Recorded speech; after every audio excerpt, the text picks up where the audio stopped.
Hello and welcome back to Growth Coaching International's Coaching in Education podcast. I'm your host, Richard Reid, and you're joining us for another episode in our Instructional Coaching Done Well mini-series. In a previous episode, we explored what great instructional coaching looks like with Dr. Jim Knight and Chris Monroe. In this episode, we're shifting our focus to coaches as leaders, because great coaching isn't just about supporting others, it's about how we lead ourselves and those around us. To help us unpack this, I'm delighted to be joined once again by Dr. Jim Knight and Chris Monroe, and I extend that warm welcome to one of our GCI directors, Dan Steele.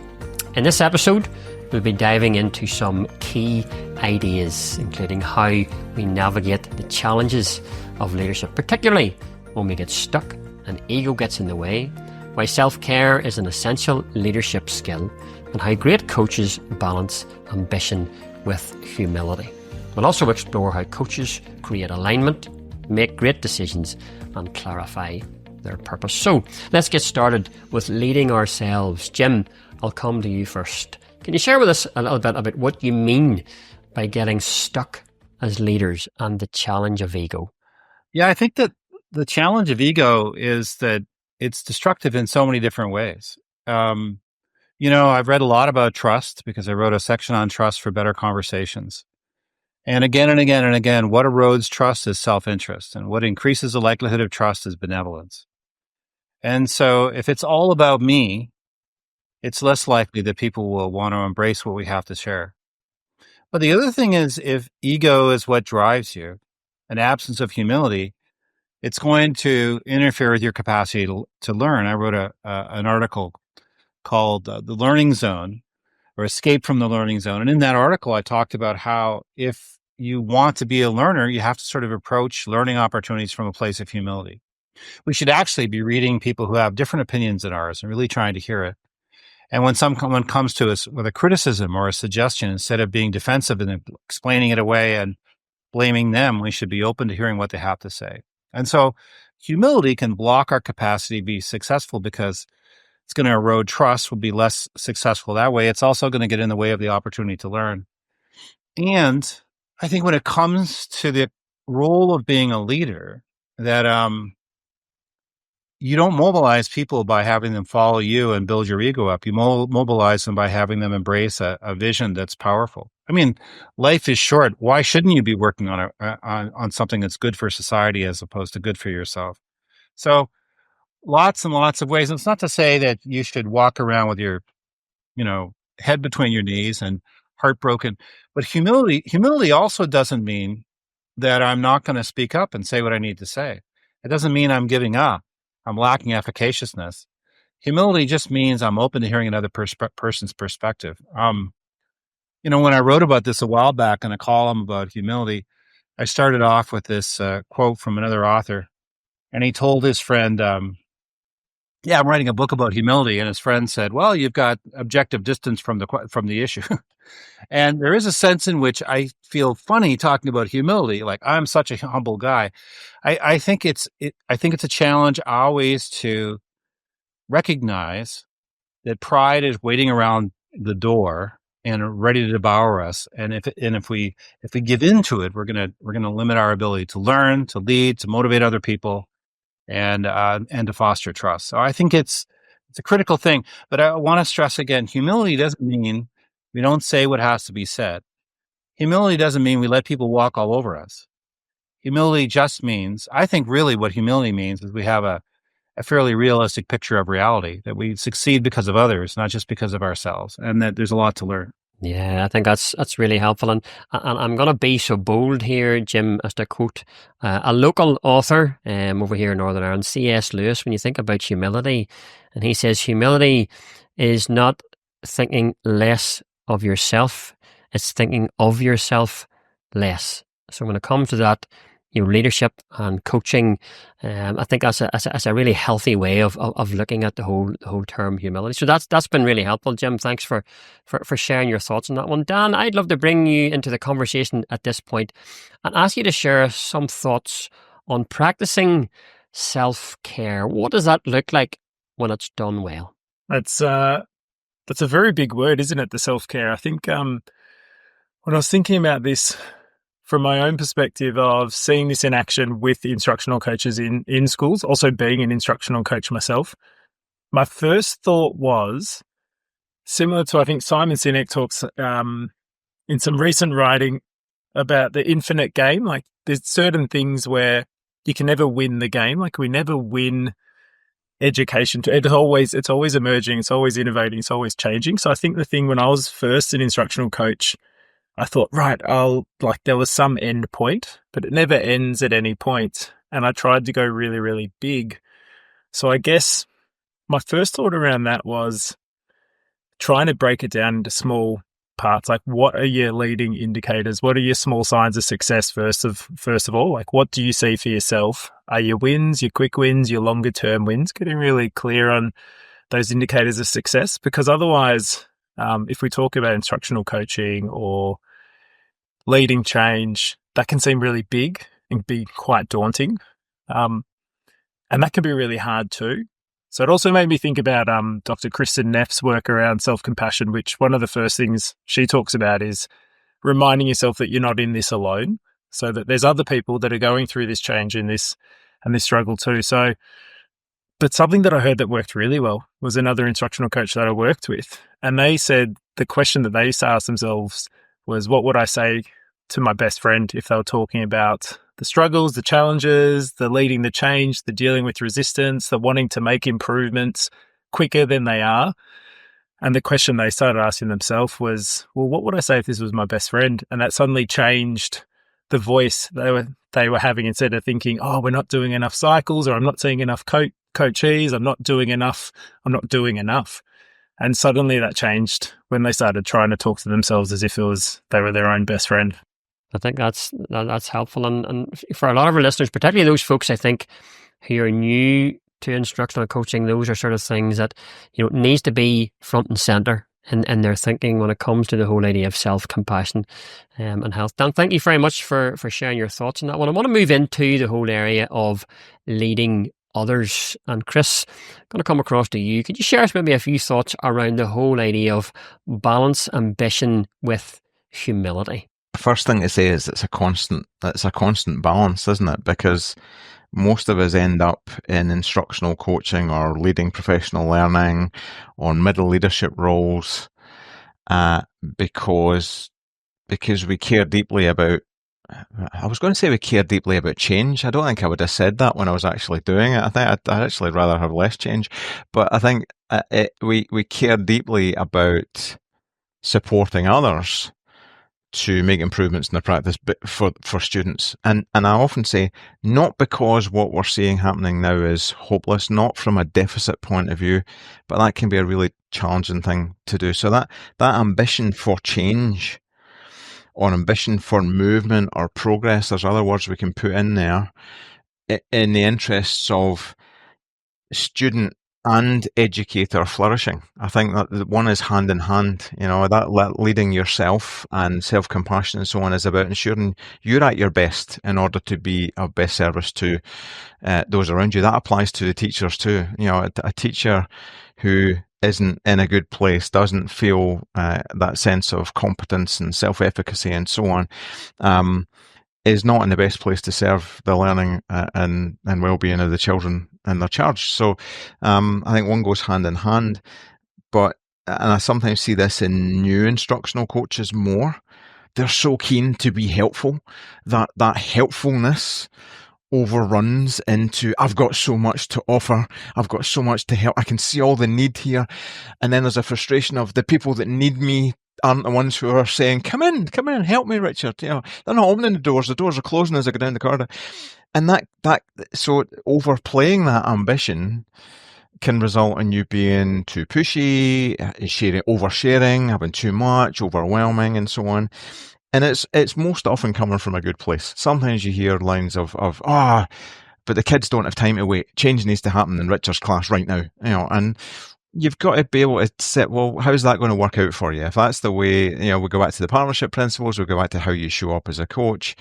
That sounds like you really want to go in there and just tell them what needs to change in their class and hope that they'll do it. How's that working out for you? So people who really get what it means to be an instructional coach and partner have to really work, because we all have that in us as humans, really work to balance their own ambition, their own knowledge, their own voice, their own contribution to the conversation with showing up in ways that demonstrate humility. And humility is a word that needs a wee bit of unpacking as well. That it as you said, it doesn't mean thinking less of yourself. It doesn't mean diminishing what I know and saying, "Oh, who am I? I know." They know you're a coach, so therefore they expect you to know something. You know, as Jim would say, if I show up and I've got nothing for you, well, I'm not a very good instructional coach, am I? But it's knowing how and when. The word I keep coming to is discernment, noticing and then discerning what my next move is. And sometimes my next move is to say, well, there's a few things that could work here. That provisional tentative language is one way of demonstrating humility. The way we listen, the way we choose to elevate and amplify their voice before ours demonstrates humility. It puts them more in the driving seat. So there are subtle things I think we do. And when we do more of that, we're actually at the same time dialing down our own voice and our own, what Michael Bungay Stanier would call our advice monster on our shoulder that we've all got as humans. Just tell them, I can add value here, all that stuff. So I think I was going to say it's a constant struggle. That makes it sound like it's a battle. If it's a battle, then it's going to get in the way of how you're showing up in the conversation. You won't be present. But I think for leaders and for coaches, it's that balance of how much of me is needed right now. And when I'm saying how much of me, how much of my knowledge, my shaping the conversation, my supporting their thinking. And I think it's also part of ambition is showing up in a way that provides supportive challenge for that person. You're not just there, and Jim, in the book, you talk about a couple of examples. The coach who goes kind of easy and says, they'll come to me when they're ready. Didn't make much impact because nobody saw the need. And then the one who was over ambitious maybe and really wanted to see that change and was pushy and so on, and people turned away.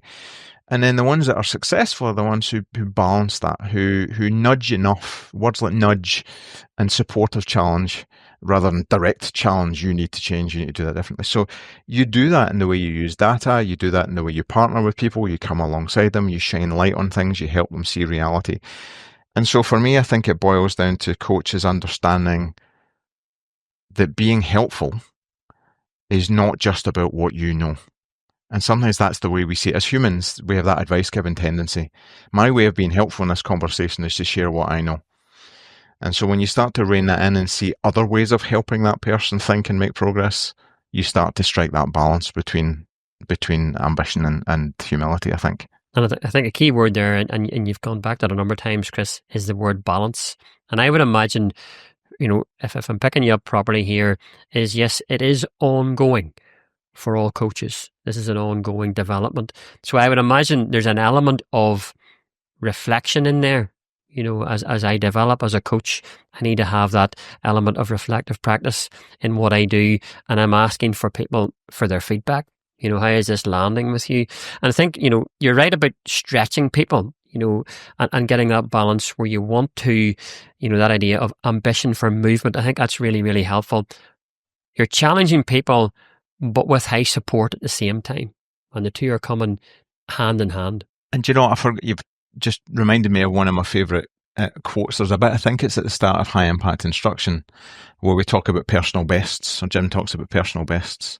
And that phrase has always stuck with me, that this is about helping people strive for their personal best. Not because what they're doing now is rubbish, but because the work is so complex and ever changing, as Dan said, that as professionals, we need to be doing that. We should be doing that. There's a moral imperative to be doing that. But it's not from that deficit standpoint. It's from even better, and I think that's part of what's going on when you're balancing those two. Yeah. And when you think about that phrase, even better, going to come across to you, Jim. Can you share with us, and I love this phrase, about being a multiplier? How does that fit in with leading others? Yeah, in terms of being better, there's a Buddhist phrase. I probably don't have it quite right. Well, it probably wasn't written in English anyway, so this is my translation. But the phrase is something like, "You're perfect in everything about you, in every way, and everything about you is perfect. and you can get better. and that's kind of the idea. I think, yes, you should feel validated, look at the things you're accomplishing. But another Buddhist phrase, after you climb the mountain, keep climbing. Not that I know a whole lot about Buddhism. What I learned it all from Jack Kerouac, what little I know. But at any rate, but yeah, I think that's it. But the term multiplier is one that comes from Liz Wiseman, who has written a couple of books, one of them for education, about the concept of a multiplier. She worked at Oracle, and she said the people she worked with, as she studied leaders, that there were some leaders who were highly successful, some who weren't that successful. And she said there are some people she called multipliers that help you feel more capable, smarter, more efficacious, more confident, and other people who made you feel less efficacious, less confident, and less intelligent. And she wanted to figure out what the differences are. Now, when I do this in workshops, I ask people, okay, do you understand the concept of multiplier or diminisher? Everybody's yes. We work with people who made us feel less intelligent. So what are their characteristics? And they describe things like the multipliers are good listeners. They give credit to other people. They challenge people. They put them in challenging situations. They're the last ones to speak up in situations. They encourage others to speak. Diminishers, they have really thin skin. They blame others. They don't take responsibility.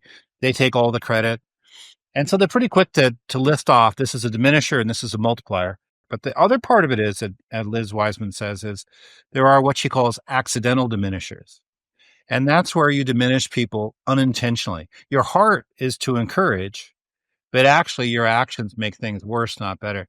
So she talks about, for example, she calls it the optimist, but we would call it maybe toxic positivity, where I don't really hear you. I don't really see you. I don't really acknowledge what you're going for.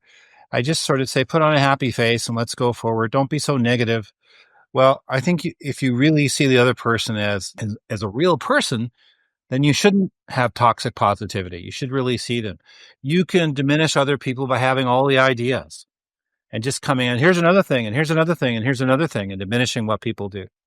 You can diminish people. And as a special ed teacher, this is one that I had to struggle with, by solving other people's problems for them, by being a rescuer, going in there. If I keep helping this person succeed without helping them develop their own capacities to succeed, I'm actually making things worse, not better, because they depend on me for success.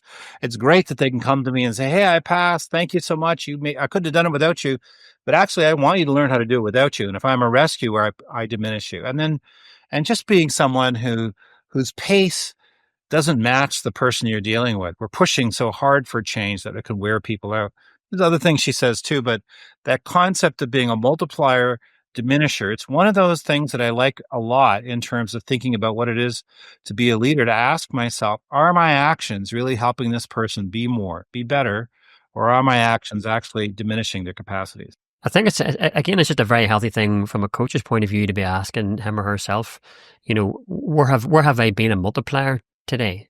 Looking back over my practice, my conversations, were there occasions where I was conscious, of having that multiplying effect? And again, that comes back to the idea of, being a reflective practitioner is key to instructional coaching done well, I would imagine.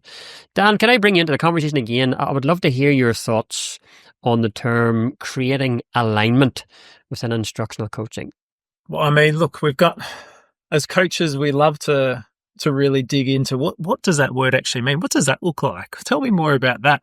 So I guess when I was thinking about creating alignment, and for me there was quite a few things thinking of this, but I guess there's three that I'll really talk to. And I guess if we're thinking of coaching in alignment or creating alignment, there's a really clear understanding of what coaching is and what it isn't within schools. So first of all, I think back to in those early stages when people are establishing or setting up instructional coaching, getting clear on what it is, what it isn't. Sometimes we can have those cultures where it can feel like it's a bit more of a compliance approach versus that sort of growth and development approach, or that, when we know the research shows such a highly effective professional development strategy that you can utilize, it can be tailored for everyone. So I think getting really clear on what coaching is and then also what it isn't, and spending time with people around that. And then within the actual interaction, I guess, as a coach, is we start to talk about the partnership principles, and we talk about these as a theory, as an idea, but then it's making sure that we're actually living those out in the conversations, in the moment with the person. So particularly equality. And I know Jim and Chris, you both just mentioned the word previously about humility.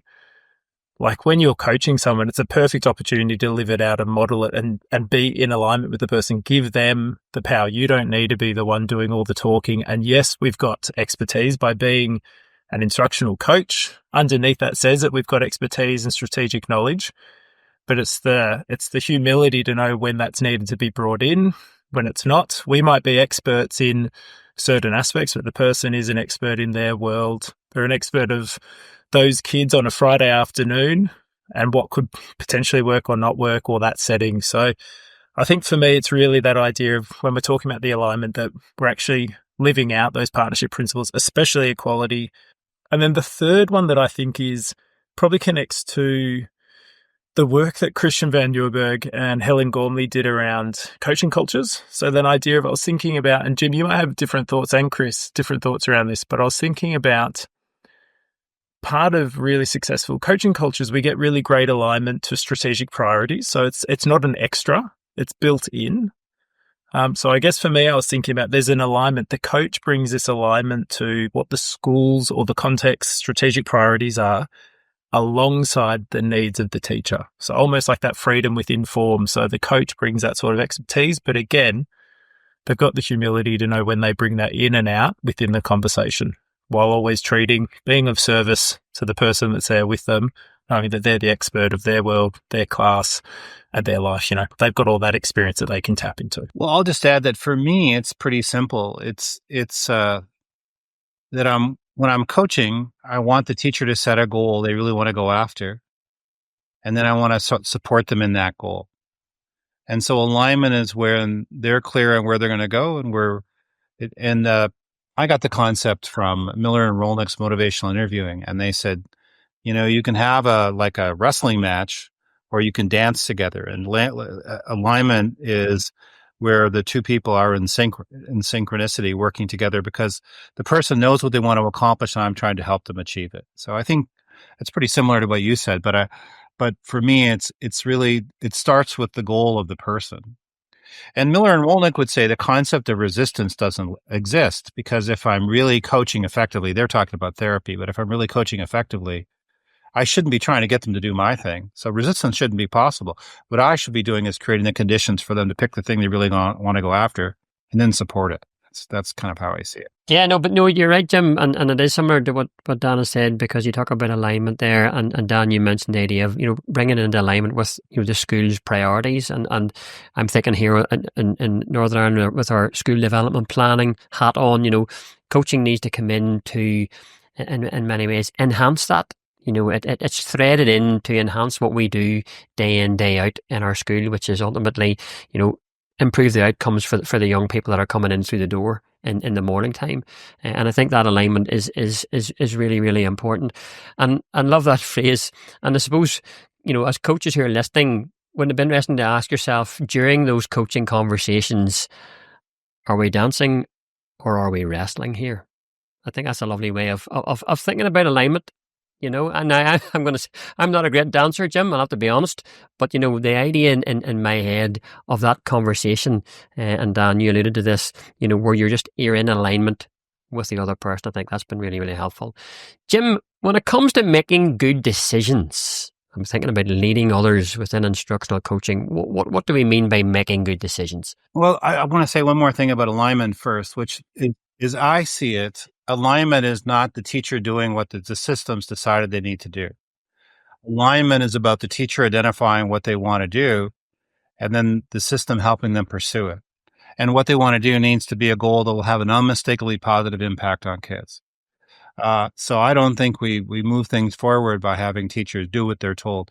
We've got decades of trying to do it. It doesn't really work because teachers aren't unskilled laborers. They're professionals. That doesn't mean, though, you shouldn't have a pedagogical framework or a set of practices.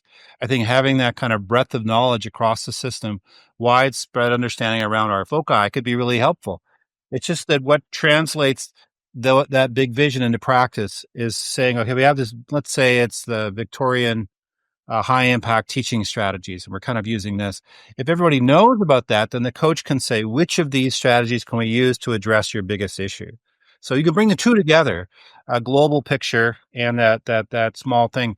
But I just want to be clear, to me, at least, alignment is not telling teachers what to do and having them do it. Alignment is starting with the change of kids and moving back from that, which means if you're going to implement that, you probably need to be a good decision maker. So let's talk about decision making. So um, I've read pretty widely in decision making when I wrote about this. I unfortunately had to cut out a lot of the work I did, but it really comes down to what Daniel Kahneman's idea that it's a lot of people understand is thinking fast and thinking slow. And so let's say I'm driving in my car and a car pulls out right in front of me. And in a flash, I have to turn my steering wheel to avoid that car. It misses the light.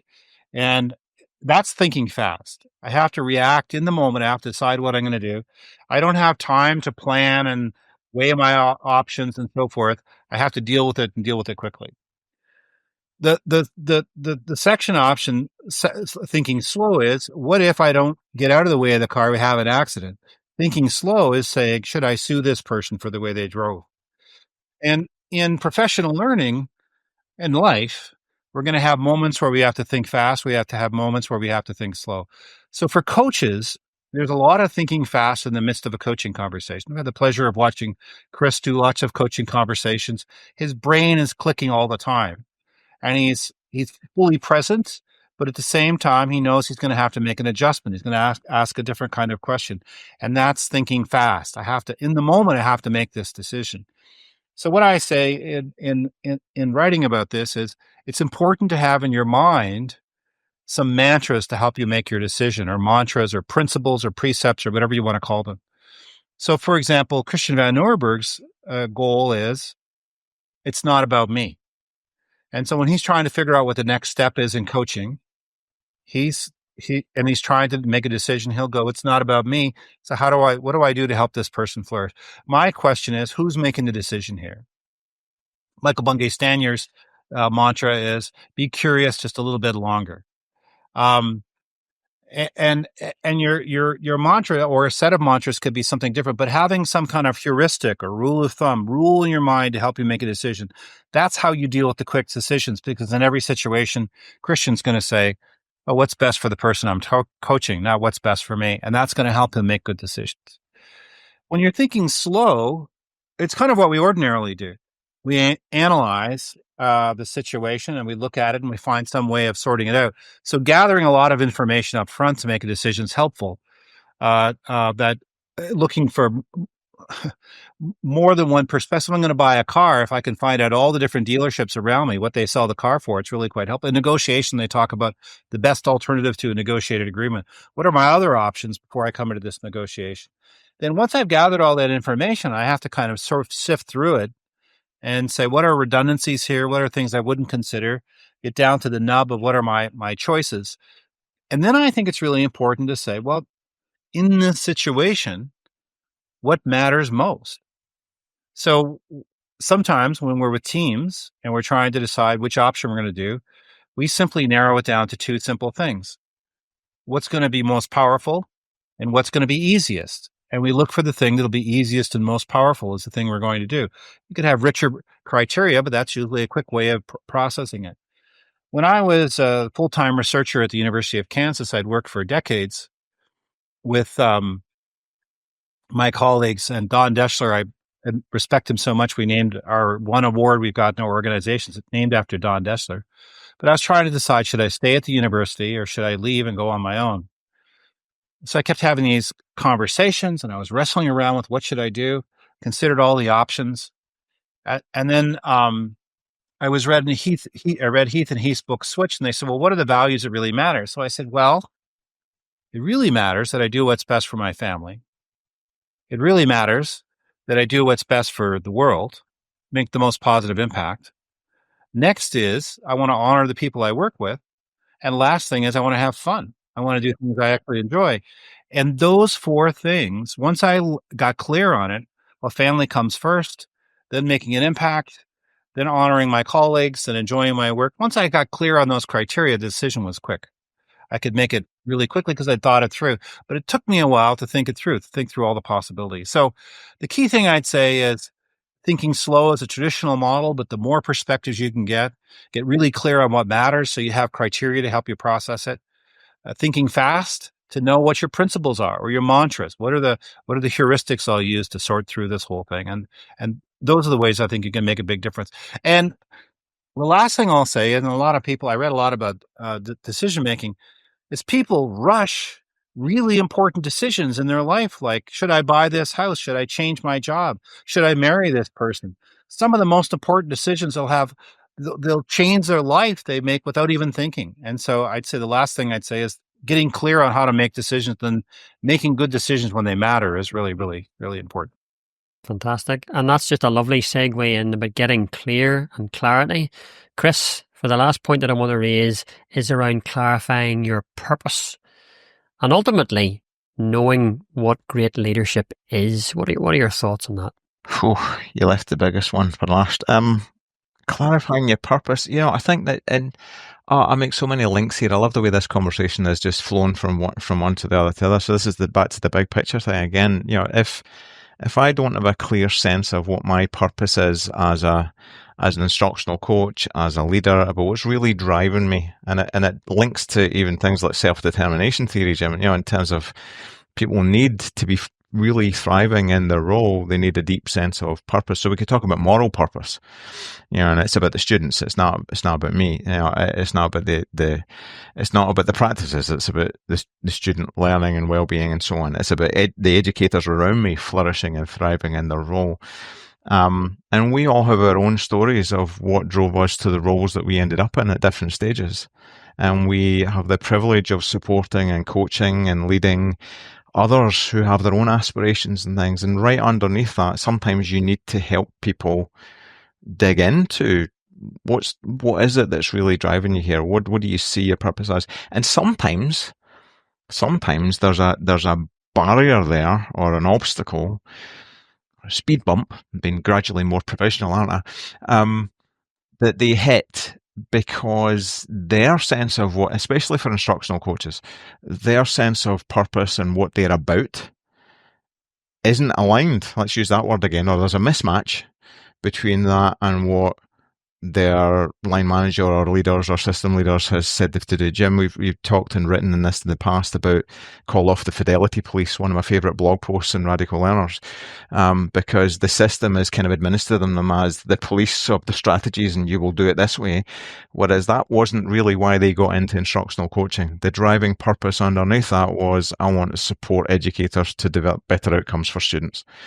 And so helping people really tap into that, and I'd suggest sometimes that's tricky to do on your own as a reflective exercise. A coach can really help you really do that, and it's maybe a more facilitative thing. So I think that's really important. But the other wider side to that is there then a shared purpose? Does your line manager, does the system or the school within which you operate share that view of what you're about and what you're there to do? And it links to some of the other things we've said about or in the definitive guide about system support. I think great leadership. Jim, you said it in the book. When you Google, what's great leadership and the number of hits you get, it's a perennial thing.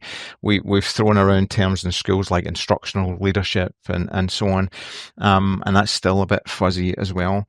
But I think in terms of coaches as leaders, and even coach-like leaders, which is a real area of interest of mine, I think there are indicators of what strong leadership looks like there. One of them we've actually illustrated all the way through this conversation. There's more use of the word we than I when strong leadership is present, and certainly the way a coach operates and the way a coach-like leader operates, it's about we. And we speaks to alignment. It speaks to that other kind of alignment that you were talking about, Jim, as well. It speaks to a shared ambition and collective, or striving for collective efficacy as well. And I think, as we've said, coaches balance ambition with responsiveness. I think highly effective leaders balance responsiveness with ambition. And they hold that ambition and make that ambition clear, and that's that kind of shared purpose as well. And I think if I bring it right back, the last thing I would say is back to what the coaches do, and I think you alluded to this earlier, Jim. I think coaches, instructional coaches, when it's working well, when it's well understood, when they're supported and there's advocacy and there's permission and all the conditions are there, they are real culture shapers. We fleetingly mentioned the word culture. They shape culture. And you want them to be doing that knowingly, consciously, and with license and permission and support from the other leadership in the school. I know in my early days, I felt that sometimes I was shaping culture from the middle out and pushing, and it kind of influenced up the way. The ideal scenario is you've already got that endorsement and support and clarity of understanding above as well. So in that big ramble, I'm not sure I've answered the question, what is leadership? Either I've probably added to the complexity, but I think there are things that really good instructional coaches do, the kind of language, the kinds of things that the tensions that they are mitigating and balancing, that are actually, there are very strong parallels between that and what effective school leadership would look like anyway. And that's why we talk about more coach-like leaders. That those dispositions, how they see others, how they see their role in interaction with others, and how they discern when it needs more of them, less of them, when it is an I think conversation versus a we are moving in this together conversation. It all boils down to conversations for me. We lead and influence through conversation. And so a coach-like way of leading is being more intentional and discerning on how we operate in that myriad of conversations through which we lead. That's been really, really helpful on that final point. And again, gentlemen, genuinely a huge thanks to all three of you and I mean, this has been a big thing for me, bringing real clarity to the idea of coaches as leaders. And as we've discussed today, instructional coaching is about more than just supporting others. It starts with how we lead ourselves. Whether it's managing ego, practicing self-care, clarifying our purpose, these are all essential aspects of being an effective instructional coach. Again, as I said in the previous episode, if you've enjoyed this conversation, as always, be sure to subscribe so you don't miss the rest of our Instructional Coaching Done Well series. That's a mouthful. And again, if you are in Australia, don't forget to check out the Instructional Coaching Done Well Roadshow, happening in different locations across June 2025. And details are available at growthcoaching.com.au.